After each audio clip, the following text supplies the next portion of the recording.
Welcome back. Raised and Confused, a live stream about random things in tech. I'm Chris Baki. We're here with Kevin Baker. How's it going?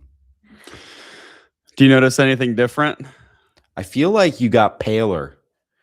Yeah, this is bullshit. Chris, I was telling Chris, I'm like, dude, I'm pale. Chris looks like he's been in Arizona for 2 years, and he's like, dude, just get a ring light. I promise you're not that pale. And so I got a ring light, and it made me paler. And I also got a webcam, so now you can see all my blemishes. So I'm being actively sabotaged, but raise your hand if you know what YC is out there. Yep, most people do, but do you guys know? Is that oh wow, what is that? You get the signed card from YC when you sell a YC company. It's a big deal. Wow. Yeah. YC himself. A lot of people don't know YC is a guy. If Y Combinator wasn't an accelerator, what would it be? Well, I mean, it is a thing. Because if you tell someone about Y Combinator who doesn't know what it is, I mean, what do you think they think it is? I think that if you just say the words Y Combinator, people think it's like a diesel engine repair company. Yeah. It sounds like, I don't know. It sounds like, oh, I had to take the Dodge 2500 over to Y Combinator, get a new transmission put in. That thing's finicky. Well, the reason I ask is because we are going through the OG Y Combinator. Yep. 2005. This is before the recession. So let's go through. There's 9 companies. Let's see how many you guys recognize. How many are billionaires now? How many are closed, flopped? First one, Reddit. Don't think this one made it. Never heard of it. That's crazy, though. Yeah, so you had Steve Huffman and Alexis Ohanian. Steve Huffman currently running Reddit as a public company, which, by the way, guess the market cap of Reddit. Like, guess how big Reddit is in terms of, as a publicly listed company. Dude, I'm going to be way off. Let's say 28 billion. Hey, you're not that far off. It's like 43 billion. Wow. It's kind of crazy. I was trying to figure out how much AI companies are paying them to scrape because, dude, AI companies owe Reddit so much. Yeah. Yeah. And also, there's this thing. It's like if everyone's just using AI to like figure out these questions, when does new content get created? Like if I'm like on ChatGPT, I'm like, hey, should I let my 5-year-old watch SpongeBob? And then the ChatGPT is like, oh, this Reddit user says yes. But then if no one's asking these questions on Reddit anymore, then who's coming up with it? ChatGPT can't form its own thought. It just goes off what it's scraped. Right. So the problem is for AI companies, if you look at like, okay, we're going to go into this real quick. This is actually a huge problem, right? So if you look at like, if you pick any AI company and you look at their roles that they're hiring for, like 90% of the roles are like human data, like tutors for like corporate banking, personal finance, biology, civil engineering, model behavior, linguistics. Because it's like every AI company, the first thing, at least like the frontier model companies, the first thing they do is they scrape the entire internet. Like there's actually a service, I forget what it's called. There's a few of these, but a lot of the big labs use like one of them. And you can just like buy all of the publicly available data on the internet. So then you can use that and you can use it to like answer questions. And that's why like if you do use like Gemini or ChatGPT, they're like heavily biased toward like Reddit or like Google content, or obviously XAI super biased toward like what was on Twitter. Right. They're all training on the same data set. So that's what makes this race like really tight, is like you have to either do novel work, like unique work to train your AI to be like better and to know more than the average Reddit user. But that's like actually one of the largest roadblocks to like anything new happening. Like GPT-3 was insane because you got like all of the Google answers and Reddit advice and Quora answers and tweets over the years like compiled, and it felt like this amazing thing. And then we're like poking the stick at it, like why is it not getting smarter? Right. You really have to hire like medical tutors to like make the AI smarter. It's nuts. And that's what Mercor is doing, Yep. and why they're worth so much, right? They're like, hey, Yep. you're a doctor, but we will pay you $500 an hour if you tell us, just give us new information. Yeah. Also, I'm literally going to get sunburnt. This is unprecedented. You're just getting roasted by the sun through the windows. Okay. Back to the batch. One. So we're one for one. Parakeet, and do these guys not have logos? This is so OG. You don't even need, back in the day, you didn't even need a logo because you would just put it up outside your retail store, outside of your brick storefront. Parakeet. Yeah. Do you know what this is? I don't. Little has been revealed about what Parakeet will actually do, but it's been touted as both a platform and a set of applications that will merge the desktop environment with the web. It's also been described as a web operating system. Great emphasis has been placed on Parakeet's potential to make tasks on the computer more intuitive for the average Joe. And it was acquired by Facebook in 2007. That's such an early Facebook acquisition. What did you, and only as a team size of 2. Parakeet was bought by Facebook for an undisclosed sum. So if these guys were involved with, let's see. Bruh. Hey, this cannot be the website. I just clicked. I just clicked. This is, dude, hey, this is the linked website, parakeet.com. You click it, and it brings you to Wayne Long. Okay, wow. So this guy created, Blake Ross, who's one of the founders, created Firefox, like the open source web browser. Right. Then he, in 2007, he basically got acqui-hired into Facebook, and he was sort of their first like product director. He worked for Facebook as director of product from 2007 to 2013. So he probably made. What did the company do? That's not important. Right. Okay. It's important how rich this guy is. Nobody cares what companies actually do anymore. It's just all about, do you have a good name? Do you have a good domain? Does it end with a .ai or .xyz? Who do you get bought by? How much does their stock go up? Doesn't even matter what the acquirer does. Nobody even knows what Facebook does. Who is this? Do you have podcast sponsors? Yeah. Can they tell you how much tax you need to pay on minced garlic, and will they take care of it for you? Exactly. So, okay. So So these guys are both rich.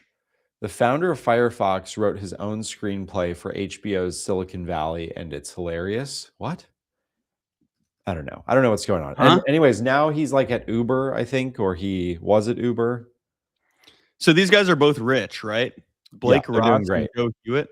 They're doing great. Okay, so we're 2 for 2. Yep. All that matters is that these people are rich.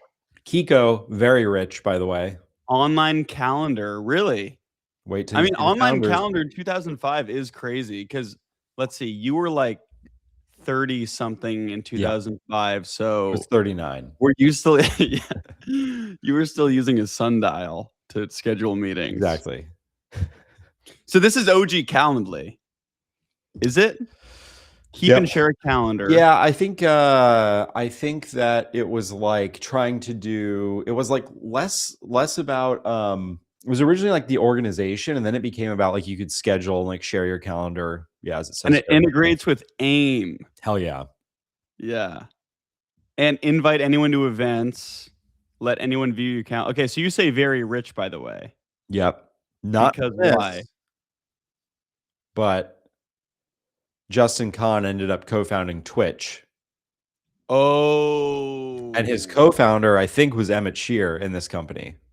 Justin TV. Yeah. Dude, that's an epic profile picture too. Yeah. Yeah. So I think this was Emmett Shear, who was formerly the CEO of Twitch when it sold. All right. What's ClickFacts? Malware software solution for buyers and sellers of online media, plug and play malware discovery solutions, and web pages. The fuck? The heck, I mean? So make sure that your ads doesn't have racism or nudity or is going to give people malware. Huh. Let's see what this guy's doing now. Mikhail Ledvik. Well, you know he's rich because he doesn't have a LinkedIn profile picture. Yep. VP of Marketing at vidIQ, vidIQ. Gen AI for creators. Let's see how long. We need to go way, way back. Here we go.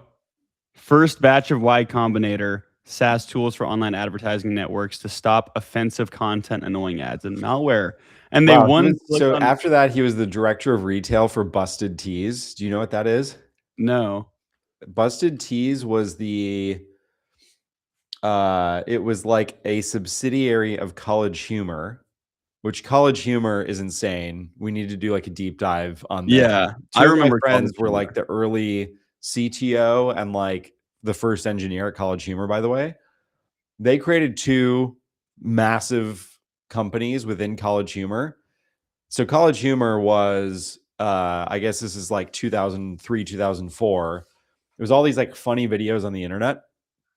There were two things. One is they basically they put like internet memes into the mainstream. Right. And so if you were doing like internet meme humor back in the day, the obvious way to monetize it was to like sell silly t-shirts. And so they started selling t-shirts through College Humor, and then this became like its own business called Busted Tees. And the crazier thing is they also basically invented Vimeo out of College Humor because there was no way to stream. This is like pre-YouTube.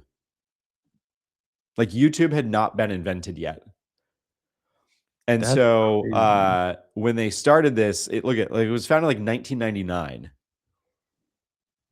And they founded a streaming service. They founded a streaming service, which was Vimeo, which then later sold for like billions. Yeah, it's pretty wild. I remember Adam Ruins Everything. Yep. Wow. So anyway, this is a left turn from the OG YC batch, but the College Humor Mafia is very real. There's like 10 people that worked on Busted Tees, Vimeo, or College Humor in like the early 2000s that have all gone to do like crazy stuff. That's sick. I think the Text Pay Me guy, up in your neck of the woods, Redmond. That's right. Redmond back in the day too. In 2005, Redmond was the trenches. I mean, that's true. You wouldn't want to be in Redmond in 2005. It's funny how good all of these ideas were. Like somebody basically invented Calendly and it didn't really work. Text Pay Me, an SMS payment that allows you to send money to other people. Like it's Venmo and Cash App in 2005. Pretty good. It's just too early, right? Isn't that like a thing? Yeah, I mean Venmo came out in 2009, it looks like. Oh, well, hey, in July of 2006, the Text Pay Me team started working for Amazon. And as 2011, the site redirects to an Amazon mobile payment website. So still, if you get acquired by Amazon in 2006, or even just become an employee of Amazon in 2006, you're good. Absolutely crushing it. Yeah. So maybe shit ain't so bad, even though no one uses Text Pay Me. But also, I have to say, the name needs some work. Like I get it. It's like you get the whole value in the name, but Yo, can you text pay me $5? Can Like, you they then, probably would have had payme.com in 2005. yeah. The internet Hey, was invented like 15 years prior. I don't think that people were paying millions of dollars for the 5-letter pronounceable 2-word domains back then. hey, payme.com. Hey, pay me $5. What if they named it, okay, PayPal? Right. Like pay your pal, Do you take paypal.com? PayPal? Yep. See, now it's Amazon Pay, so they ain't do Okay. so bad. Looped. Wait. Who's the founder? I've never Oh, heard of him. Sam Waltman. He did Walmart right before. He must have done Walmart earlier on. Yeah. What did this get acquired? Do you know the Sam A story? I kind of do. I think Looped, I want to say it raised like 30 million bucks. It raised a lot of money for back in the day. And I think they got bought for like 40 some million.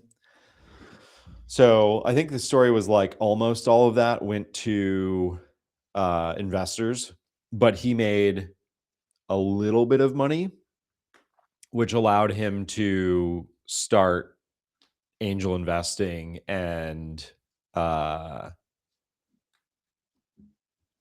get into some like really crazy companies very early.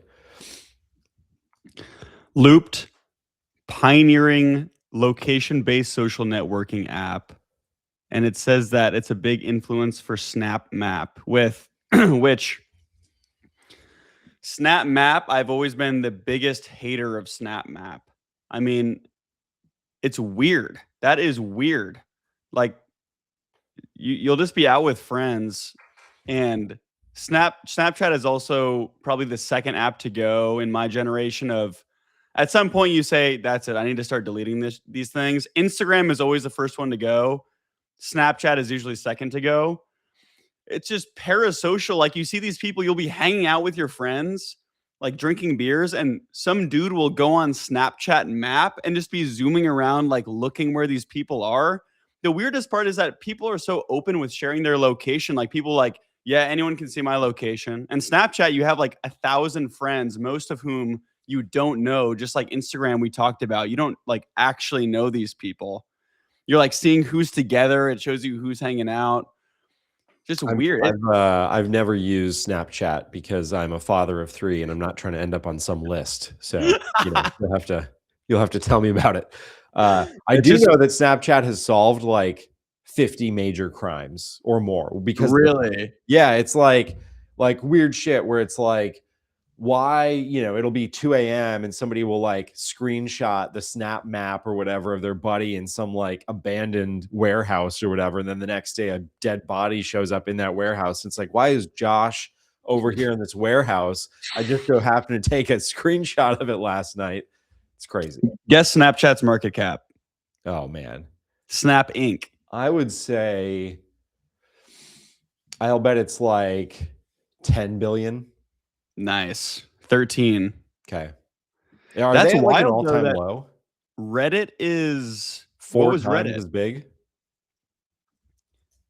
Oh man, Snap's getting dude, Snap's getting beat up. I mean, justly so. Wait, what happened in 2021? That was like it became like a meme stock. Oh shit. It was like everybody on Wall Street Bets was pumping it heavy. What's crazy is 2021 does not feel that far back, but yet if you go to their 5-year chart, like 5 years feels like forever. It barely captures the pump of 2021 because 2021 was 5 years ago. Yeah, that's It's nuts. ridiculous. One thing I will say about Snapchat is they've gotten really creative with like making money. The most recent feature is Memories is the best part of Snapchat. Like you take pictures all the time, and then it'll say, "Hey, here's what you were doing a year ago today," and it's like fun to look back. And before there was nothing about memory, but they just capped it at 5 GB and are saying, "Hey, now you need to like pay to keep all your memories." And like this person has 53 GB. I think most people probably have like a ton because you take videos on it and stuff. So it's like the Google Photos method where Google Photos, I don't know if I'm ever going to stop paying them because that's where all my shit's at. I need to keep paying for more and more storage so that they just have my money in perpetuity. Yeah. I mean, it like once you have that much, like I use like iCloud for most of it, but yeah, I pay for like personal Google storage as well. Once you pick like a platform, moving over, 15 years of like iPhone pictures is just never gonna happen. So Right. yeah, these companies have us good. Okay. Real quick. Infogami. Inactive. UK in the house. Oh, Aaron Swartz. That's right. You know this guy? He was a legendary programmer who did a bunch of stuff with like Python and OpenTorch, and or PyTorch, I think. And then I can't remember, he was doing something to expose government fraud, maybe, and he ended up committing suicide. What? Yeah. Holy shit. Yeah, it was like super tragic. When was this? 2013? Yeah. Yep. American and internet hacktivist. He helped develop Yeah, he RSS. was part of all these like Creative Commons, yeah, Python. Wait, hold on. Co-owner of Reddit. Yeah, so he ended up shutting down his startup and like joining Reddit, like basically joined Reddit during the batch. So he like applied to YC with his idea. It wasn't going anywhere. Reddit started taking off, and I think Steve Huffman and Alexis Ohanian like hired him to be like the third co-founder, like on paper Nice. of Reddit. That worked out. Yep. Swartz used a digital repository to download a large number of academic journals through MIT's computer network over the course of a few weeks. Because you could do it if you visited the campus. Then the IP address sent hundreds of PDF download requests per minute to the website, enough to slow the site's performance. Blocked the IP address, and then another one did the same thing. Block on the fire. So was he what's it called? DDoSing? I don't know if that, I guess, but then he got sued over. Okay, so he got arrested. Arrested by the Secret Service. Wow, that's crazy. Wire 2 state fraud, charges of computer fraud, and recklessly damaging a protected computer. Jeez. Adding 9 more felony counts. Dude. Yeah, so he was facing like 50 years for this. So he committed suicide. That is insane. Yeah, it was like a crazy, tragic thing in the like early YC community. I mean, still is. He gets mentioned all the time on like Twitter, Hacker News, if you pay attention to his name. All right. Plain and simple. Better desktop search solution. Inactive. Is the website? Oh. Mimamp. Hey, should we buy this for crazy SEO? Hey, we need a sponsor to pay us $2,500. Shout out to our sponsors, by the way. Numeral Hire Overseas. We love you guys. If you want to help us rebuy Mimamp, however I wonder you what pronounce it it, did. could be ours. Man. It's funny because go back to the GoDaddy site. Let's see here. The top of it has 4.6 out of 5 on Trustpilot. That's not even that good. They're like, Does it just say how good something is? Oh, man. It's GoDaddy. Yeah. GoDaddy is a nightmare to work with. Yeah. Unless they're a sponsor. All right. Dang. Also inactive. Simmery. Simmery. Oh. It's also for sale. Simmery with 0 G's. Can't even find information about it. Yeah, they have like no founders listed. Huh. Simmery. Whoa. This needs to prompt an investigation. They're off the grid. Yeah. First batch. Where Solar. are they now? Crazy. I think, let's see. Wait. Do they have, oh, this guy was Jesse Tove. He's London based. He's like he got like a doctorate from Harvard afterwards. He was a lecturer at Northwestern, but he's pretty off the grid other than a couple hundred followers on LinkedIn. Would you ever be a lecturer? No, I don't care about the future that much, you know. Dang. No, If I you feel can't- like I feel like it would. Some people have this as like a real dream. Like I know 2 or 3 people who it's like, what I want to do is like make a bunch of money in startups or in tech or whatever, and then I want to like teach others how to do the same. And the best way to do that is like go back to my alma mater and become a professor or lecturer. Like there's not a lot of money in it, but it's like a goodwill thing that you can do with your, end of your career or whatever. It's never been super desirable. You guys can't tell, Chris is suffering from some sort of illness right now. Everyone's getting sick too. Yeah. People are sick over here. Whatever happened to sickness technology? Zinc?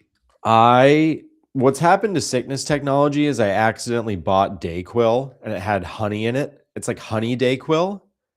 And I took some right after brushing my teeth. Okay.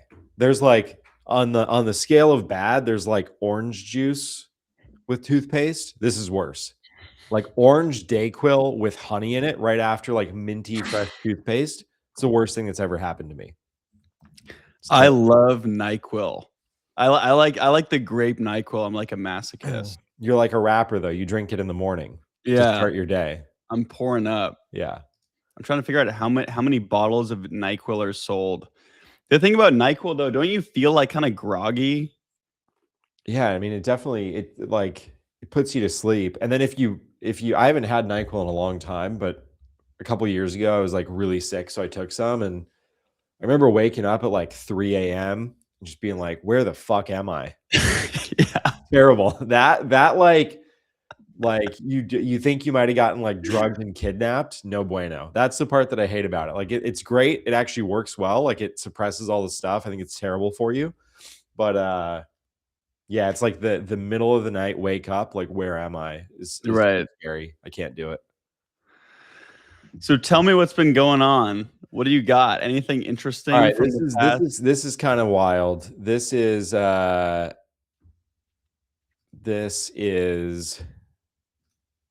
good story.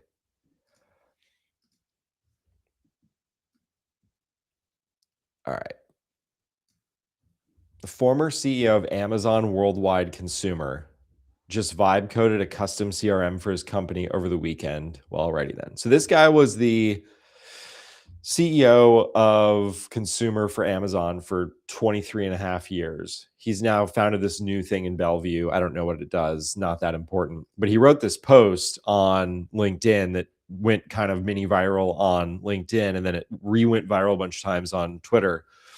And yeah, he basically like built his own super customized Salesforce by vibe coding like over a long weekend. I saw this, but I was confused. Why is it going viral? I think it's because you have companies like HubSpot and Salesforce in particular, that's like a $300 billion market cap company.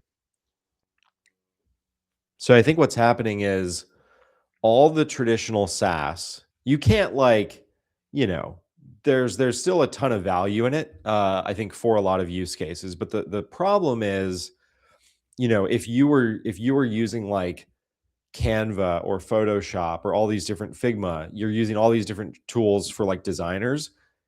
Like 80%, the 80/20 is now in like Nano Banana.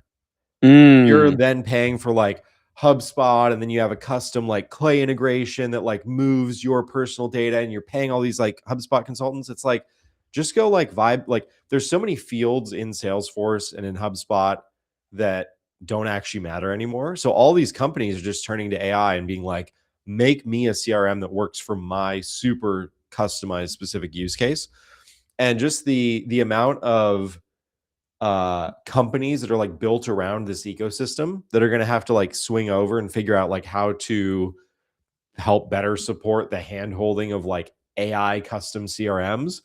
I think it's also going viral a little bit because it's kind of like,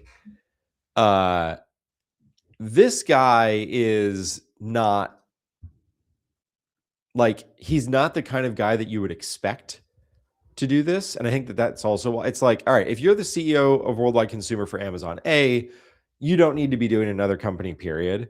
You're If right. you are doing another company, he's raised like a shitload of money for it. Yeah. And he's the perfect customer, like a dude in his 50s or whatever, who's raised a bunch of money to go get a Salesforce license, to go get like an intercom license. And so the fact that he's like spending his time to like save money, I think in the early days was motivational for people. I see. This guy, by the way, was also briefly the CEO of Flexport and got fired. And so he took that off his resume. But that's the move. Yeah. Don't include LinkedIn. You can just make up whatever you want. Shout out Alex Cohen. Yeah, I saw it and I was like, I don't know. I was so out of the loop. I couldn't tell if people were like trying to roast him, or it was just like, well, alrighty then, because he's like super rich, or if it was because he started a company.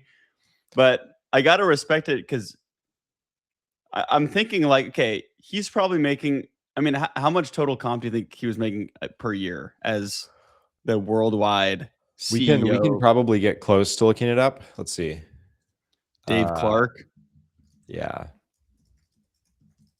Amazon comp.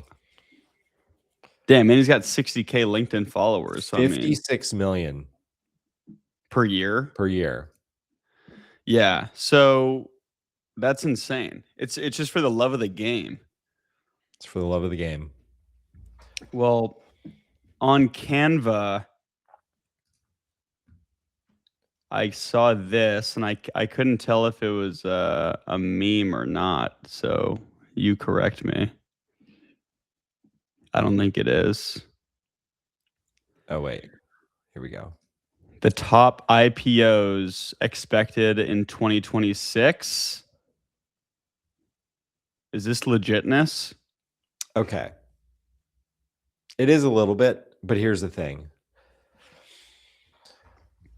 If you pick a random, I think these top two are. I think the rest of the list is pretty firmly made up. Just in the sense that Stripe has been talking about going public, not going public since 2017. With companies, I'm not sure about ByteDance, but with companies like for sure Anthropic, for sure Databricks, I talked to a senior person at one of these companies recently, and he made a very good point, because I literally said, hey, I saw you guys on this like top IPO 2026 list. And this guy was senior enough that he would know and hint at if they were actually going public. And he was like, I don't know why we would ever go public if the private markets are treating us so well. Right. Because you have cases like what happened with Figma. Have you followed the Figma stock disaster? No. So Figma went public at $122 a share last fall. It's currently trading at $27 a share. Right? How much did they raise in the private market? They raised a lot. But the point is that like these companies that eventually go public just get massacred by the public markets. So it's kind of like, why would we want that? Like, the private markets have actually like they've become the most efficient thing possible, in that the price rarely goes down. So like, you don't, as long as the company is growing, you don't actually have to like meet your maker in the public markets. The thing with private, the two cases for going public 10 years ago have both gone away. The first was that venture capitalists only go up, like, we're just watching the stock fall in real time. This is good. We should just be a company that, like, if you're like a small startup and you're competing with Figma, we'll just watch their stock price plummet in real time on the stream. Right. It's good. So you used to go public because, like, Google or whatever, I think when they went public, they had raised tens of millions of dollars, millions, which is nuts.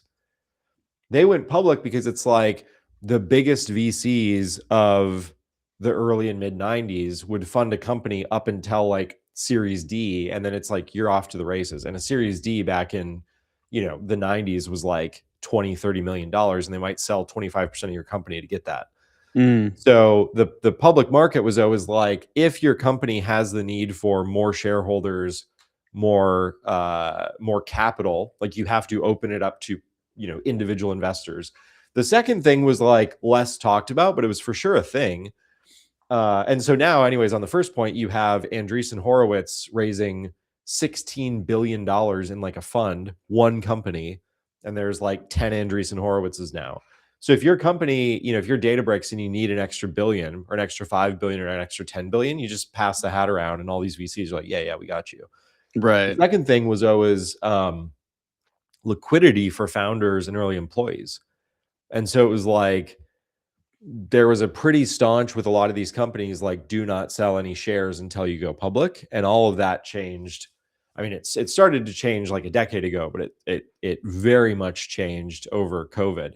You had like Series A companies in COVID raising $20 million, and the founders were taking out $2 million each as part of that round. And the company's like a year old. And everyone's chill with that. Yeah, and everybody's chill, because I think this is like a topic that gets fiercely debated with VCs all the time. But overall, the pitch was like, hey, especially if you have two founders that haven't, or however many founders that haven't made life-changing money yet, and it's like, we want you to run this company where you're not worried about like missing out on like buying a house or like paying for a nice place for rent, or you're not like optimizing for eating Panda Express every day because you can't afford Whole Foods or whatever it is. So it's like, Right. listen, if we let you take something that's going to like help you a lot, feel comfortable, but it's not going to be like fuck you money where you go and buy a yacht and we never see you again. I think for a lot of founders, that's like $500,000 to $5 million, depending on where you live and your situation. But now it's like with all companies, at least if the stock is growing in the private markets, all of these companies are doing tender offers, right? SpaceX just did one that valued them at like 800 billion. Stripe has done these for like a decade. XAI just did one. OpenAI just did one. So it's like all these companies, it's like, you have a stock. If the CEO needs to raise more money, he can do so in the private markets. And if you as the founder or you as the employee want to sell your shares, there's like 10 websites like Hive. Shout out to Hive. We should get them as a sponsor. Where you can sell your seemingly illiquid shares. So like, it works for everybody. It's like, and a lot of people who don't have the ability to sell their shares might be selling minced garlic. And it's crazy, the sales tax. If you're selling minced garlic and shipping it to different states, guess how much, if you're producing this minced garlic in California and you ship it to New York, you're in New York, you buy my minced garlic, I have a Shopify store, I ship it to you. How much sales tax do you think I'm paying? I don't know, 1 penny? 0%. But here's the crazy part. If I'm to ship it to Missouri, it's 1.225% plus the local tax. Tennessee's 4% plus local tax. Utah's 3%. Idaho 6%. Mississippi 7%. All this, you can't keep track of this in your head. If you're selling these things and shipping them all over, You cannot keep track of this, and don't waste your time on it. That's why you should be using Numeral.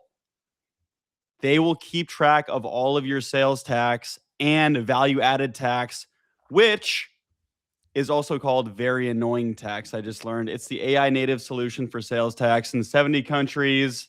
Let Numeral handle it. If you're in New York and you sell a whole bagel, it's tax free.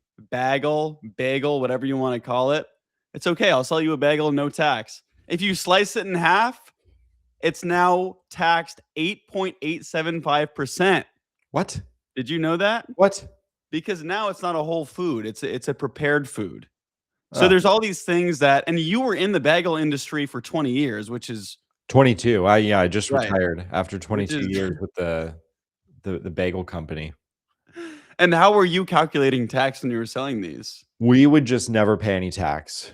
I went to Right. prison for 7 years. We And didn't have Numeral back in my day.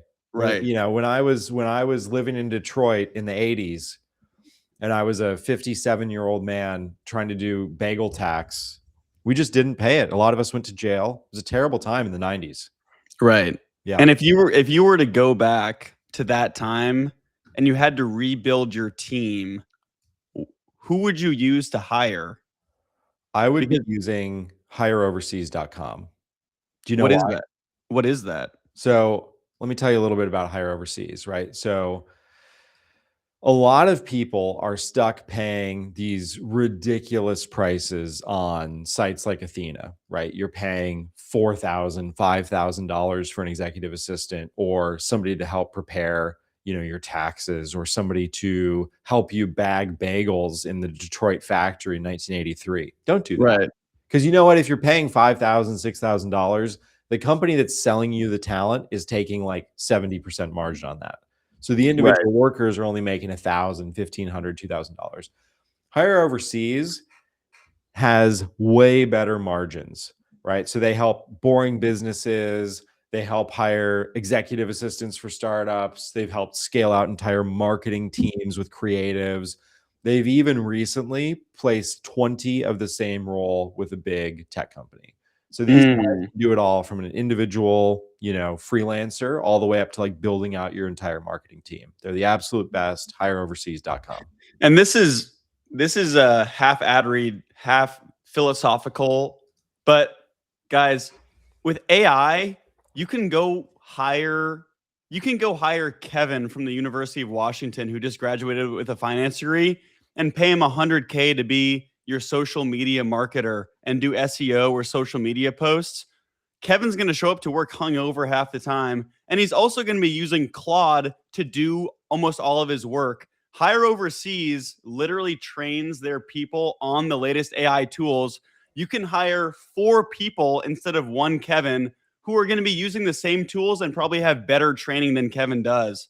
And I think the coolest story I have from the Hire Overseas folks is that when these AI commercials started becoming big, like the Kalshi one airing, they literally hired someone to train people on like the latest AI video generation tools, which is a lot more than half of my friends who still don't use ChatGPT or any AI. So, hell yeah. Use Hire Overseas. One more thing about Numeral. Back to Numeral. Let's say you're running a hot air balloon business like you did in Detroit. I am. Yep. Right. So if the balloon is tethered to the ground, you're going to get taxed. You know why? Because that's amusement. Okay. It's like a carnival. If it's untethered and floating free, it's tax free. This is confusing. I'm so glad that numeral.com exists. Well, when you were running your hot air balloon business, how are you calculating these taxes? I was running my hot air balloon business in Belfast, Ireland. We killed 22 people, men, women, and children in 1 year of operation. So it was kind of a short-lived business, if you will. I also went to jail for that. Okay? Right. So imagine my life, right? I'm selling and cutting bagels in Detroit during the 70s and 80s. I then spend 7 years in prison for not paying my sales taxes. I then flee the United States of America. I moved to Belfast, where I'm doing tourism and hot air balloons. And we kill 22 men, women, and children in our hot air balloons. Right. So we weren't actually super worried about hiring or sales tax there, but I think for a lot of hot air balloon operators, this is a huge problem in their business, you know? But then the craziest part is when I went to jail, and we can't talk about this on stream, but I used Hire Overseas to find a bail bond person to come bail me out. Oh, really? So That's great. it's not just like people think of these outsourcing companies like, oh, I'm just going to hire this assistant to like move files from Google Docs into Google Drive. Nah, Hire Overseas got everybody. Love them. So that's that. And I'm surprised that these guys, neither of these guys are on the IPO list. I wanted to ask you, what is a product that is so good that you have to pay for it? Like a subscription that maybe you tried and you're like, fuck, like I have to keep this, and you're happy to pay for. What's your happiest subscription? Netflix, Canva. It could be LinkedIn Premium, X Premium. What is your most, and actually we'll take X out because you're biased. Large stockholder. Everybody go buy X Premium. I'm only doing this live stream because I made Kevin pay for premium. And yeah. The share price a little bit. So on the next tender, my shares are worth fractions of a penny more because of it. I think realistically, it's probably, if you looked at dollars paid into the subscription versus value out, which is either like the value that you get in the premium thing or the amount of ads that it saves you, I think it's a tie, which is a bad answer, but it's a tie between YouTube Premium and Spotify. Like we could I don't mind paying whatever it is, the $20 for Netflix, the $20 for HBO, but there's so many of those that like I could, like, Apple TV Premium could go away, Amazon Prime could go away, and we would just like switch our shopping over to Target, or, you know, like we would just go buy groceries in person. With YouTube, it's like there's no second place. Like if you're trying to watch a bunch of YouTube content, the ads get so crazy annoying. Like I've had YouTube Premium only for like a year or two. I was on somebody else's computer, like my in-laws were here and they were like trying to show me something.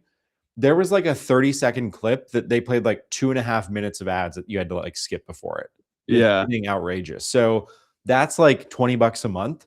And it saves me probably throughout the month from like literally like hundreds of ads. So that's well worth it. And then Spotify Premium is just like all my playlists were curated in there over the last 10 years. I don't know. I mean, everybody has like Apple Music versus Spotify. I think Pandora's dead, but I'm a Spotify man. Yep. Spotify is a great answer with the amount of hours. If you amortize like the subscription cost over the number of hours that you put into it, you make a great point about YouTube. If Netflix goes down, there's a million other places. I pirate everything. Yep. Sponsored by Pirate. Thanks for sponsoring. So that's not bad. YouTube Premium is, I don't even have it, and I probably watch like 20 hours of YouTube per week.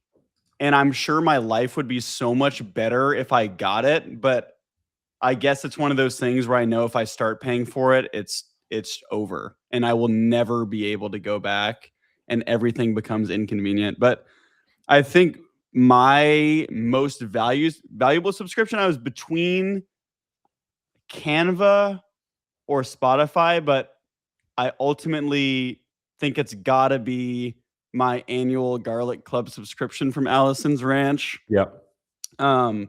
These guys are the best. Big sponsors of the pod. Shout out to Allison's.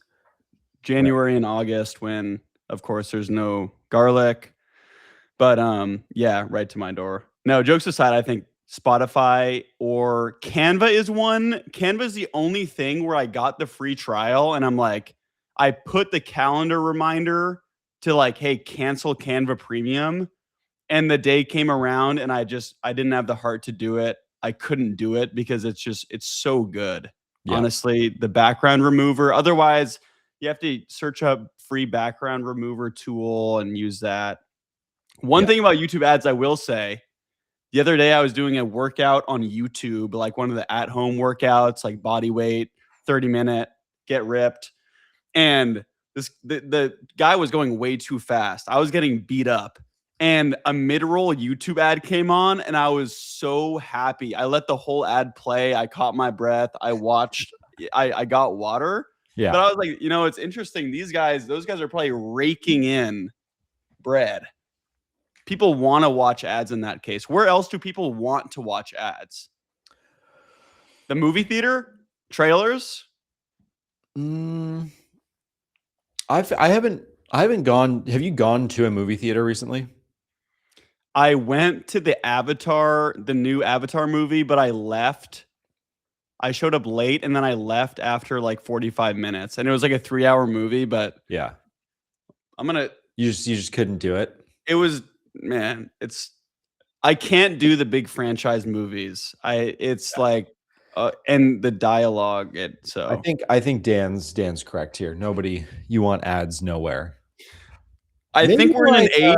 You know what it actually is interesting? I think I love a lot of billboard ads like driving around San Francisco because they're not that intrusive, and it's kind of funny how bad some of them are. So I like having the ads because I'd rather read the billboard ads than like just stare at the like driver in front of me as we're going like 2 miles per hour over the end of the Bay Bridge trying to get into the FiDi. Yeah. And then I like think about, all right, how would I make this billboard better?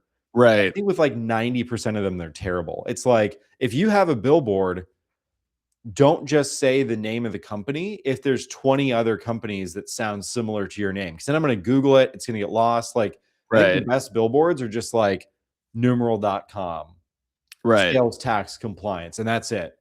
If you have like a bunch of extra shit on your billboard, it's not memorable. I don't really care. Like, you're not Apple. Right. You can't just take a picture of a girl at a lake with an iPhone and then have a tiny Apple logo in the corner and expect to, have that convert.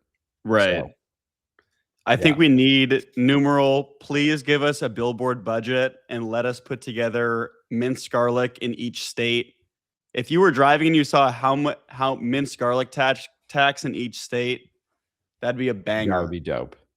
Have you seen this thing called 2 cents? No. You know what this is? All right, here we go. This is amazing. This is like my new favorite thing. All right. So there's this app. It is called 2 cents. Here, let me get we'll get the screen right. It's a social network. Instead of a username, you sync. It's a net worth? And it's all like verified. Like, it's all through Plaid. Bruh. So I don't know when this started. It's fairly new, but I went to it. I'm not on it, but I went to it and I signed up, and it's literally just like connect all your accounts through Plaid. And then you have these like really crazy conversations where people that like don't have a lot of money can ask people that have a lot of money questions. There are these like really funny like fights between rich people. Like, currently the first place guy has like $110 million connected through 2 cents. And then the second place guy's like, I could verify up to 120 million in investments, but I'm not going to disclose certain assets. And this guy's like, Papa won't let him connect the Goldman Sachs account. It's great. Drama. Dude, that is insane. I mean, I have to give it to him. Just saying your username is your net worth is fucking genius. Yeah. Okay, so here we go. I just signed up for 2 cents. I'm trying to, let's see, poke around. I connected my accounts. So how does this work again? How do I comment? So good. The G-Wag, I need that sponsor money to come in. That's super cool. That reminds me of when, I think it was Diplo, there was some ATM in a museum where you just insert your card and it shows your net worth. And there's the leaderboard. Let's see, the leaderboard ATM. So it's okay. Of course, it's Mischief. I saw a Mischief thing in a thrift shop Really? It was there. Mischief made a puzzle where you like win a ton of money. Anyways, saw this video, the ATM leaderboard interactive art installation, a functioning ATM that ranks users by their bank balance. It's amazing. Let's see here. Let's see. YouTube Premium. Our bookstore is like a portal. Not sponsored by Wix. We don't like Wix. So here is the leaderboard, and it shows your picture too, which is even more epic. And I'm pretty sure is Diplo here? I'm pretty sure Diplo was the number one. Wait, 3 million? These guys are broke. But it's like in your checking account. Yeah, that's true. I wonder if people just transferred all of their net worth into their checking account just to put this thing in. We're gonna add a leader. We're gonna add a viewer leaderboard. We need anybody that views this stream. We're gonna start putting everybody into a leaderboard shown by number of minutes that you all are wasting by listening to this. Yeah, this was fire. That's awesome. I need to look into 2 cents because, but then is it just every single conversation is about money, or is it like it could be something more? No, I think it's like people, I saw somebody getting dunked on because somebody that had like, $2,000 was like complaining about like how they can't get dates on Hinge. And then some guy that had like 20 million was like skill issue. Like here, Damn. I don't know. So it's like, I think it's I also have to imagine if I were setting up the site 2 cents, I would have a bunch of fake accounts in there dunking on everybody. Like the early days of Reddit, there's this great interview that talks about how when Reddit would have like 2 monthly active users, this is like obviously way before like any automation could be done. This is 2004, 2005. Steve Huffman and Alexis Ohanian used to sit around and just create fake accounts and like respond to their 2 active users under like all these different handles. So founders creating hundreds. I would pay like ghostwriters to like have fake $20 million accounts, $5 million accounts, like accounts with like crazy numbers, and then just go and respond to all of the users as though you were like a really profound rich person. Right. It's funny how you can do this. Like we look at this and we're like, man, that's the grind. Like good on them. But if you did this with some financial app and then sold it to a company, like that story that you told me about, like if you start an app and you're like, we have 100,000 active users, and if you faked like all of them, you'd probably go to jail. But with social media, it's even more interesting. Yeah. I have a theory. It's actually not a theory. If I was super unethical and I was running a dating app, I would 100% make a ton of fake AI profiles of like these really attractive people who are super accomplished and have them like your profile for the illusion to keep you on. And I'm kind of suspicious that some of these dating apps are just seeding you with like these fake AI people that they can hook up to a chat bot. And yeah. Is that insane? I'm sure that, that has to happen. I think people say that happens all the time. Now, let's say, talking about ads here, talking about looped. Soon, for all you people not on the ChatGPT premium tier, or if you're on the new Pokemon Go tier, which is $8 a month, you will be getting ads on your ChatGPT. Do you see this? Yeah, this is great. I think that there's so many funny ways where this is going to, like, this was my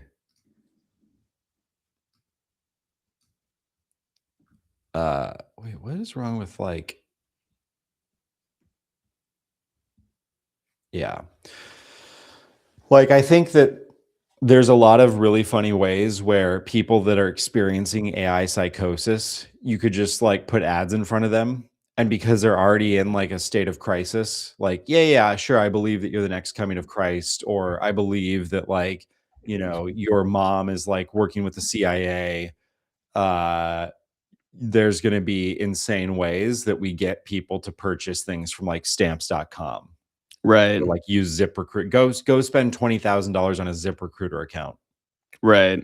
Go buy a new Helix mattress. Like, you're already insane. We might as well get all your money while we're here. I wonder how it's gonna look. Like it's gonna be image ads or it's gonna be embedded in a I think it's gonna be both. Because I have this company idea for, especially when wearable technology is a thing and we can monitor like what everyone's saying. Maybe you walk around with some sort of microphone or glasses, but soon you can get paid commission for in-person friendly referrals. Like there will be nothing genuine soon. Nothing. You'll get paid for being in relationships with people. If you and I are going for a walk on coffee and I get you to buy a piece of Puma clothing, I'm going to get cut a check later on. Yeah. If you actually go buy one, like everyone will be. The TikTok shop was like the beginning of this. And it's actually a cool idea where they're like, I can list a product and say, hey, come buy this book. Anyone can sell it. And if you sell my book, I don't care how you do it, I will give you $5. I'm not going to hire any salespeople. Go make content about it. And it's just totally democratizing sales, but it's going to get to the level where it's also like conversational and you use your network to sell Cutco knives. I have a friend who's a very successful sales manager of a software company, and they go to industry conferences in their industry. And I won't say what industry it is because it's a very niche thing. So you could find garlic. Yeah, garlic. They go and there's like, let's just say that it's education. It's not, but let's say that it is. In education, you have a lot of public school teachers that show up to these conferences who don't make a ton of money. So this guy and his team, they pay $2,500, sometimes in a check, sometimes Venmo, sometimes cash, for intros to their buyers. It's like, oh, you work at like the Bellevue School District. We're trying to sell software to like the IT manager. If you make an intro to him, I'll just give you $2,500 cash. And it's genius because the thing that they sell costs hundreds and hundreds and hundreds of thousands of dollars. And so in an industry, like, I don't think that this always works for like tech, because you have like engineers or whatever that make like $250,000. They're probably not willing to like risk their reputation for $2,000 or $3,000 or whatever. But I think in a lot of industries where you have like you're selling like point of sale systems to restaurants, like get the like people working at the front desk of a hotel or whatever, and like have them intro you to like the general manager. $2,500, who cares? You're going to close like a third of those deals, but at least you get the person on the line, which is like the hardest part. That's wild. We're already heading there with software. And it sounds like for education, that's a great strategy. I mean, if you just came up with that off top. Yeah. It's I think I mean, everything. It's hard to watch like a Netflix show though anymore, where they're like two cops and they're drinking a Diet Coke, because you're like, that's probably product placement. Right. I just think about it with everything. When I was working in entertainment, obviously we would never sell out, but if we did, you would know when we did. This Starbucks venti cold brew is refreshing. I would never sell out, but this kombucha that I'm drinking, the 8 million probiotics that are included at the small price point of $2.99. When I was working in entertainment, there was a whole department about these product placements, like placing Vespas in White Lotus, like going out to Vespa companies and like seeing, do you want your brand name on there? Voss water, I'm seeing it everywhere. Like Smile 2 had Voss, and I was just watching one the other day that also had, I think it was Parasite, So I guess Voss loves horror movies. There's probably some Huh. psychology behind that, but yeah, That's Voss crazy. I water. wonder if it's like a. That's interesting. I wonder if it's like a, because I think a lot of a lot of like the crime like thriller movies are like way more popular with women than men. So it's like I wonder if there's something there about like you sponsor that and you end up getting like a 65% female demographic, something like that. You know who I'm seeing everywhere? And again, we're not being paid by them. I'm just seeing a lot of Polymarket stuff left and right. I think all these people have sold their souls. They're all giving into these gambling apps, Kalshi, Polymarket. We would never, right? Right. We You'll know when have we do. backbones. Okay. We're not going to give in and sell out to these types of companies. And if we did, you would know about it, right?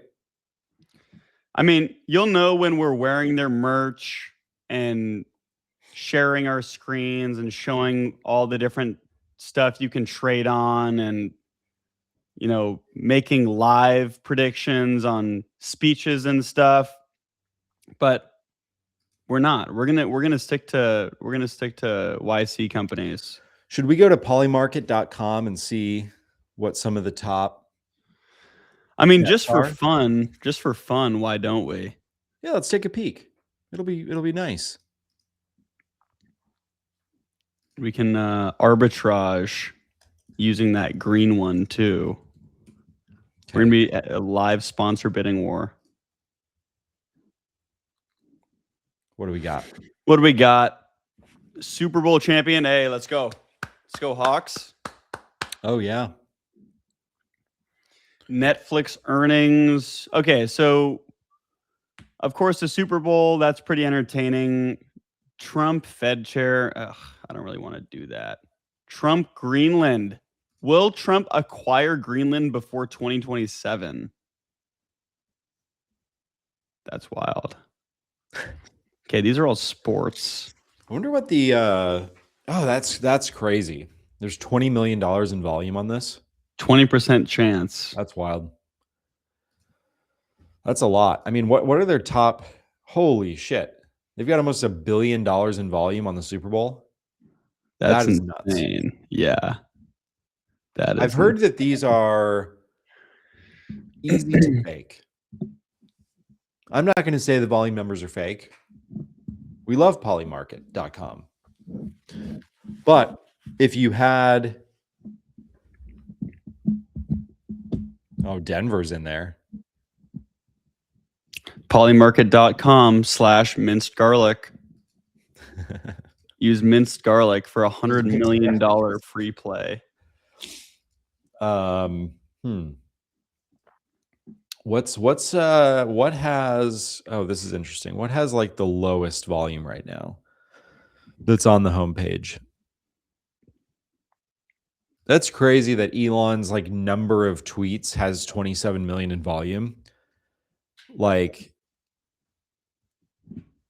he could just tweet a shitload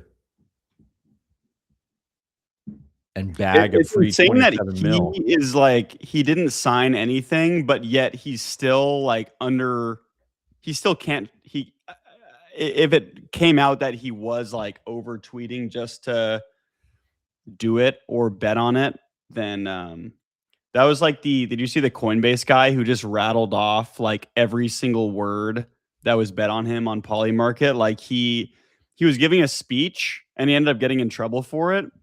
Oh, really? Brian Armstrong did? Yeah, let's see. That's hilarious. Coinbase. It was hilarious. He did. I think he had like a printed out list. Let's see his speech. That's so good.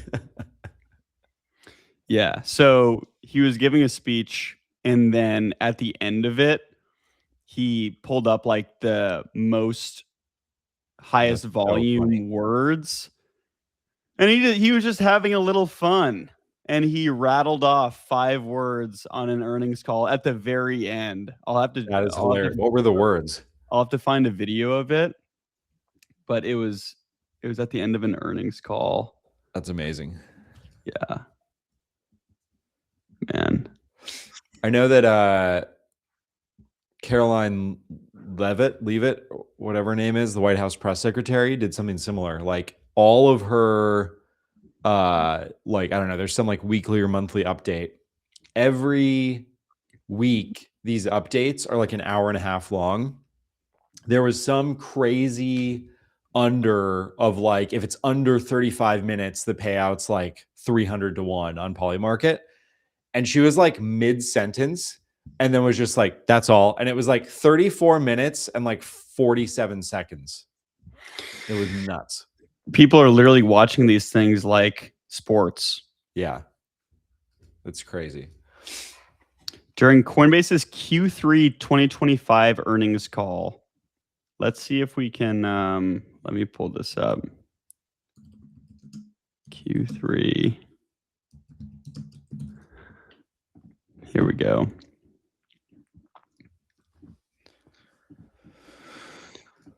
So, shout out Brian Armstrong. So, at the very from Canaccord. I was a little distracted because I was tracking the prediction market about what Coinbase will say on their next earnings call, and I just want to, add here the words Bitcoin, Ethereum, blockchain, staking, and Web3 to make sure we get those in before the end of the call. How crazy is that? That's insane. Let's see if there's. Wait, so did he get comment. in trouble for this, or what happened? Do you know? I don't think so. Let me see if he got in trouble, but it's funny because he's literally. The SEC does have no sense of humor. Sad. Sam A went on TBPN, and TBPN has one of these tickers like Kalshire Polymarket, and then Sam was like, "Oh my god, I could like blow so much of this shit up right now." It's crazy. Let's see. There must be a market on whether Brian Johnson dies or when he dies. Yeah, there's got to be. The how it happens will be. I'm with you. He's gonna get run over by a Waymo. 100%. It's not going to be. I guess all deaths are technically health related if you think about it, but it's not going to be, from lack of proteins or something. Nope. He was chilling. Yeah, good. It sparked controversy, but everything sparks controversy nowadays. That's hilarious. Dude, imagine watching that. So does Coinbase, so I guess if they would have had it's not even that much volume. It was like $90,000 in volume. And now they're partnered. Yeah, I was going to say, but this was after the Q3. Well, It might not have been, I guess, depending on when they did the earnings call and what their quarter is. Looks like it was in October, and then they officially partnered in November. That's funny. But who knows, they were probably talking before. Have you seen this company called Humans End? Oh, no. It's a big, big news. A $480 million seed round. Bruh. What does it do? AI. No way. Dude, enough of this. Stop putting human in your name if you're an AI company. The team is wild. Andy Pang, former 3-month-old company. George Herrick. What is it like? What are they trying to do? Did they say what they're actually going to do? By the way, this guy is one of the founders who is Google's 7th employee. And the round was like basically raised by largely this guy. Nice. Like he personally put in like $200 million of the round. I think so. I've heard.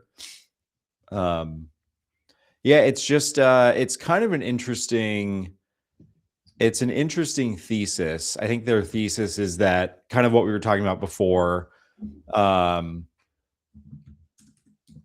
AI has like reached its constraints in terms of like learning on the internet. So AI needs to work better alongside humans so that like humans can like individually train AI to do, specific like agentic workflows or tasks.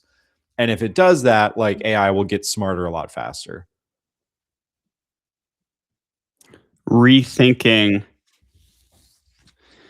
My question is, okay, the name is cool, but yo, dude, are you getting on Humans and later? Yo.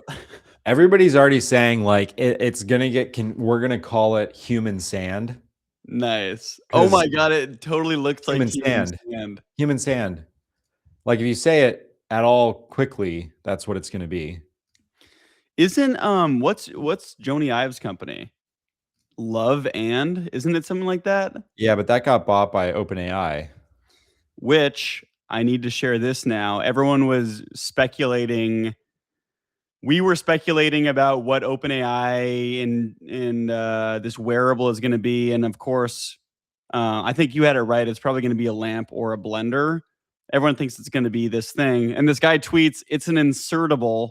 I mean, this is totally misinformation.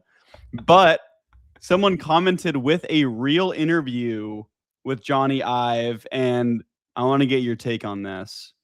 Oh, an Anna Wintour. No, that's the villain from The Incredibles. Without question, some of those products will disappear beneath our skin. I can't think of anything more personal, more specific, more individual, and more intimate than things being inside us. But without question, some of those products will disappear. So, okay, you're going to have a product in your skin because there's nothing more intimate. All right, I have a story about this actually. Really? And then I'm gonna address. We each need to address what's how we feel about this. So in 2019, I was in Sweden with my wife, and we were at a cafe. This is a very small town in Sweden, by the way. And there's like one cafe in this little town. And there was like this youngish woman, maybe like in her like early 20s, I don't know, like late teens, early 20s, probably in front of us. And she orders something. She does not have her phone out. She doesn't have a wallet out. And she is like friendly with the cashier. Like she comes to this place every day. There's like what looks like a mouse pad like sitting on the counter. And she like holds her hand over the mouse pad and then walks away. And so I was like, huh, that's weird. And so I'm like staring down at this like little device. I think it's like built into the counter. It might have been like a separate pad. And I was like, oh, what's that? And she's like, oh, we're one of the cafes that's part of the, I forget what it's called, but basically we're part of like the microchip experiment. I was like, huh? Wait, what year is this? 2019. Okay. Okay. So now I didn't really think much of it, but we of course Googled what's happening here. So in 2018 or 2017, I think going back, there were like 5,000 Swedes 4,000 Swedes had adopted this Biohacks International thing. And yeah, basically like in the side of their wrist, they had like a microchip implanted that could be used to like open doors, pay for things. And it was a real thing. And I actually don't know how it's gone since then, but this is like 7 years ago. People were already doing this. My question is like, have you been to one of the Amazon stores or like Yeah. especially in sports arenas, they have like the Palm stuff now. So I mean, there must be some benefit to getting a microchip, but I wonder what TSA thinks. You know, we can talk to these technologists, but once you go through that metal detector, it's gonna be tough. I mean, at some point, you're going to have the Neuralink in the brain. You're going to have the payment card in your wrist. You're going to have Johnny Ives open AI thing up your ass, and they're all just, they're not going to be talking to each other, right? And we're going to have like human malfunctions with all the robotic shit and electronics that are in our bodies. It's going to be a disaster. Imagine like when Amazon servers went down and everyone's freaking out because their Slack's not working and their Coinbase isn't loading and they can't check their Polymarket earnings. Imagine what happens when the servers go down and you're like trying to pick your kid up from daycare and you can't pay. Right. So I go to this coffee shop. They keep your kid. They keep your kid. I go to this coffee shop almost every day. And the other day I forgot my wallet and I didn't bring my phone. And I'm like, dude, this is so ass that I can't just be like, yo, like maybe we should have social credit. Like I'm good for it. Like, I'm good for it. But yet like maybe if I would have asked, they would have been like, maybe, but it was just an employee. So I didn't want to put them in that position, but I think you should, like, did you, would the employee have recognized you is what I think it is. Yes, definitely. And you're in a small enough area. I think in this small town that we spend summers in Minnesota, the gas station, the way it works is you like pull up to the pump, you fill up your whole car with gas, and then you go in and pay. Like I've never seen anywhere else that it still works this way. There's no card reader at the pump. Perfect. What location is this? Yeah. This is in Isle, Minnesota. There's one gas station. So that like it's a very like trust-based society. And by the way, they like in the last 3 summers, they have the picture and like the license plate of like the one guy who like took advantage of this. And they're like, oh, we're looking for him. He stole like $50 worth of gas. Nice. Like, so I think I've thought about this too. Like I think if I went to one of the 2 coffee places that I always go to, like Lever Coffee is like the boutique-y one, and then there's a little one called Starbucks that I don't know if it's made it up to Seattle yet, but it will soon. I saw it on Kalshi. Yeah. Will Starbucks open a location in the state of Washington? It's a small up and coming store. State. But yeah, I think that they would. I think that they would do a credit coffee for you. So this is the gas station in Minnesota that Chris is talking about. This is it. It's a trust-based system. And dude, what if that little like poker just like shatters your window? That could go so wrong. This is hilarious. Like I mentioned, Oregon has this down. Oregon's been paying people to pump your gas for ages. Okay, now we're wasting compute. Now we're wasting Claude API credits on pumping your gas. Also, okay, nobody's asking for this, really. But look how sick it looks. It'd be one thing if it was like looked beat, but look at it. Yeah. Like, yeah, I mean that's straight out of like a Pixar film, though. But like, what if you didn't know okay, let's say you pull up in your little white crossover SUV. You don't know the rules. So you walk around to the back of your car and you open the thing, and then that thing just pokes you in the side and then pumps gas directly in your face as you're like, struggling to get up from the ground. I like this propaganda where it's like people post these videos. They're so far ahead of us. It's scary. It's like, I'm not too worried. I don't need a gas pumping robot. Like, right. Yeah. I don't know how I feel about this. I'm not Chabos.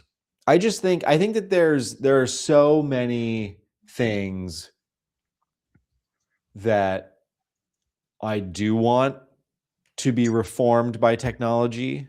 And actually, it's kind of what we talked about, 2 weeks ago or whatever that was. People need to stop. Like, pumping gas is just like a chill moment. Right. It's like you leave your cell phone in the car a lot of times. You turn the car off. You're not distracted by songs on the radio or your Spotify playlist or your phone. Maybe you're doing a little bit of scrolling. But sometimes what I do is I just like get out of the car, close the car. I'll like clean my little windshield. It's nice. It's peaceful. I don't need a robot doing that. You share an intimate moment with anyone else at the gas station. Like, I feel like it's a very special connection when like you get out and there's someone in front of you. Give them the nod or something. Yeah. I think when you're not distracted by whatever it is, like now every time I pump gas, I try to always get it on the dollar exactly. And sometimes I'll just sit there and I'll like stop it before it fills up, and I'll just keep going every single dollar and try to get it going. But I think we're in an age where if you asked a lot of like the youth now, would you rather like sit here for an hour with nothing or sit here for an hour and watch an hour of ads? I think a significant portion of people would rather watch ads. Like Yeah. that's the age that we're in. 100%.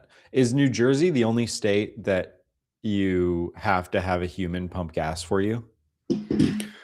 Oregon, sometimes it's weird, but I think you're allowed to do it. Let's see. Gas pumpers. See. States where you can't pump your own gas. Oh yeah, wow, we nailed it. This is hilarious.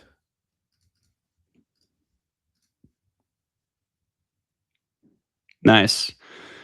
Wow. New Jersey mandatory. And see, this is people talk about how you prevent getting replaced by AI. These people will never get replaced by AI. It doesn't matter. Where's Greenland in this US map? Yeah. Confused. I think it's below the Gulf of America. Yeah, it's being covered up with the hand and the pump there. That's crazy. So self-service allowed, but full service must be. Wow, so that's obviously just like jobs creation. I mean, Exactly. clearly in Jersey it is, but like if self-service is allowed, but don't you feel bad? Like I guess if you're driving through a state like Oregon where self-service is allowed, but full service must be offered, don't you feel like you're taking the guy's job? Like if you get out and do it yourself?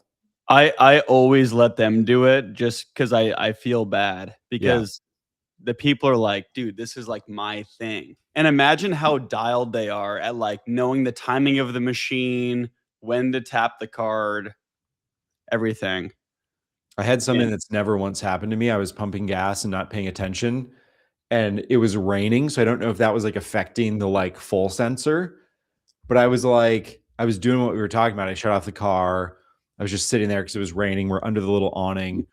And I was like, this feels like it's taking a long ass time. So I walk around to the back of the car. Like the pump is still in and gas is just shooting out. Like I had paid for like $125 worth of gas when I probably filled the tank up with 75, and then it just kept going. Like it didn't click off. Holy shit. Did you have to click the emergency button, or when you pulled it out, was it chill? No, I just drove away with it still attached Yeah. to show that fucking gas station what's up. That's the classic. Yeah. No, I didn't do anything. I figured it was raining and it would just go back into the ocean where that gasoline belongs. So Gas stations are they're such an intimate experience, especially the cashiers at the gas stations. When you're on a road trip, stopping in at gas stations, getting stuff, honestly, I love them. We need to stop buying electric cars. yeah. There's no fun. Do you know actually the worst, like truly the worst thing about running a gas station is? What? Staying compliant with sales tax. Right. Right? I couldn't imagine.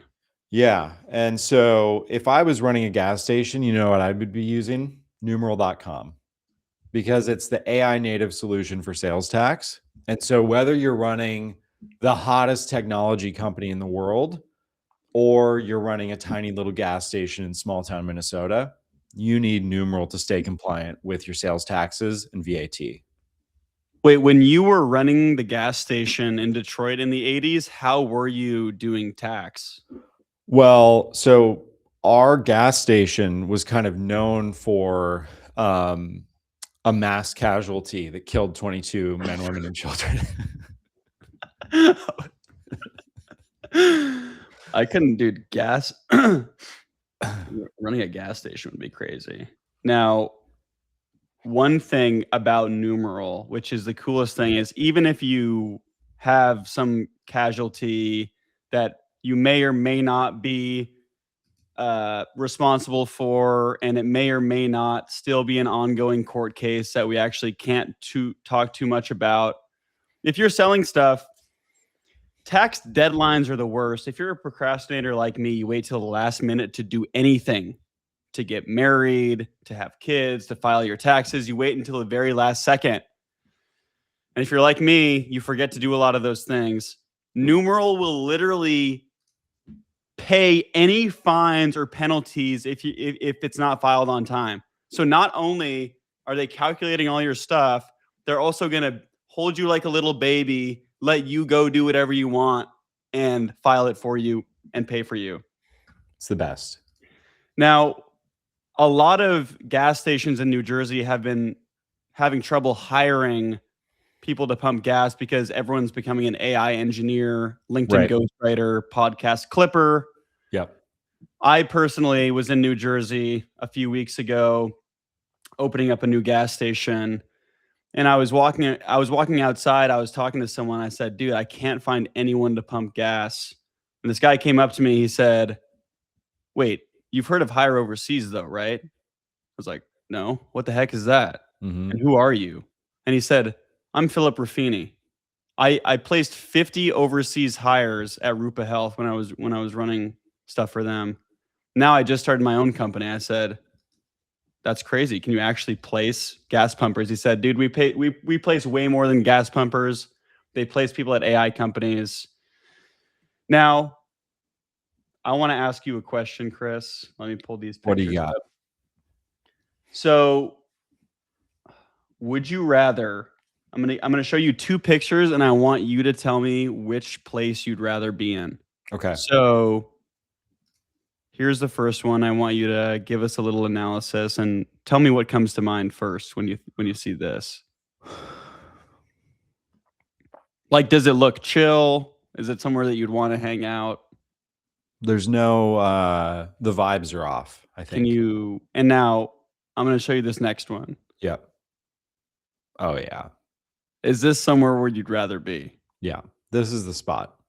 100%. Want to be 20 people deep in a line while somebody's using their entire social security check to buy lotto tickets, scratchers, and cigarettes, right? And she's arguing with the clerk that he needs to pronounce English words a little bit better because she can't understand him. And he's like, "Ma'am, you're holding up the entire line. Take your scratchers, go stand in the parking lot, drink your 40 ounce, get out of here." This is the biggest problem with this is the future. You're not going to be pulling up to a gas station and waiting for an hour and getting pissed off by everybody in line. You're going to be standing here. You can't even buy anything. You can't buy cigarettes. You can't buy vices. You can't buy 6 shooters, even though you're driving. You can't ask why the floor is so sticky and grab the bathroom key that everyone else has been using and wonder what the hell is on it. Yep. You're going to be sitting here in your Kia Soul that you got in Darth Vader colors instead of here. Have you seen the Celina 52 truck stop? Yeah. Dude, those guys, we need to hire them to run a burner for us. I saw their MLK Day post was an all-timer. Oh, God. So good. I'm glad we already did the sponsors. In honor of Martin Luther King Jr. Day, we have removed the urinal dividers so customers of all colors can pee side by side, hand in hand, if you'd like, in harmony, just as Dr. King probably wanted. It's got like 100,000 likes. Let's help him out. Dennis Hernapol. Here is this guy. So this guy's a fucking genius. I search who runs it. Dennis Hernapol, who is often featured in the social media promoting his vision and his autobiography, My Struggle, and celebrating employees. There's no way. He's a CEO. No, this can't be right. Our CEO, dude. I thought maybe they hired like an intern, or was just the like gas station employees that were doing this. Okay, I with this stuff you can't tell if it's serious. Dennis, very wealthy but humble man who flies in occasionally via helicopter to check in on operations. He has not chosen to fire any employees during his last several visits. Dennis strongly believes in worker safety and has reduced on-site fatalities by nearly 30% since 2019. There's no way. Dude, the staff Second shift lead cashier, certified in advanced conflict escalation and preemptive threat neutralization. So it is. So it is. So there is a real gas station that like the AI is like molded after, which is the Eco Travel Plaza in Crossville, Tennessee. But it's not named the Celina 52. Okay. And they have a Dairy Queen there. Let's see. Yeah. Their slogan, America's deadliest truck stop. That's so good. And they have hot showers. Okay. We need to stop. We're getting too deep into this. I think more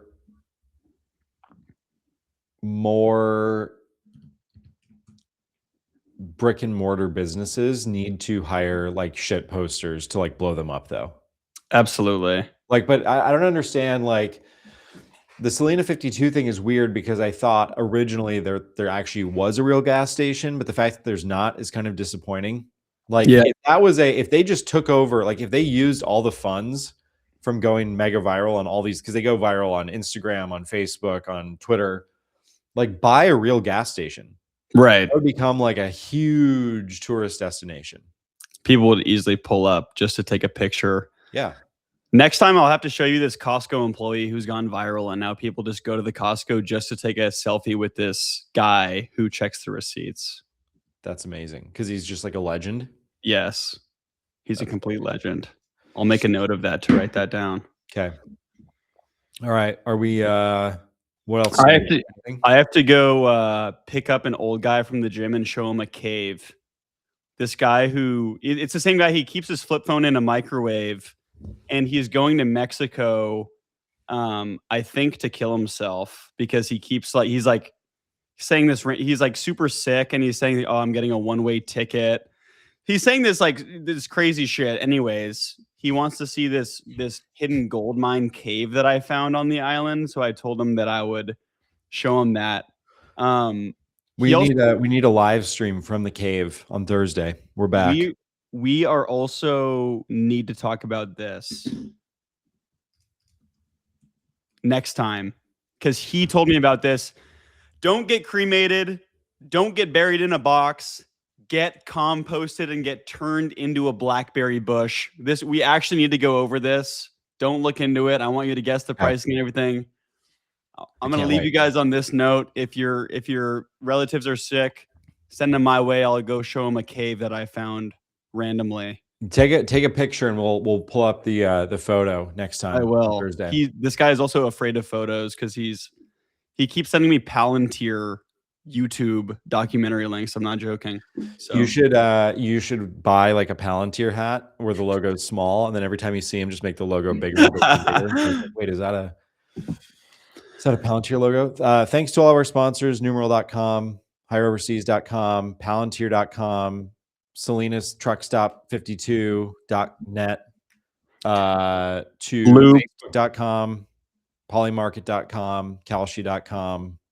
YC, insertable technology, Swedish microchips. Yep. Chinese gas station robots. We love all of you. All right. We'll see you on Thursday. Peace out.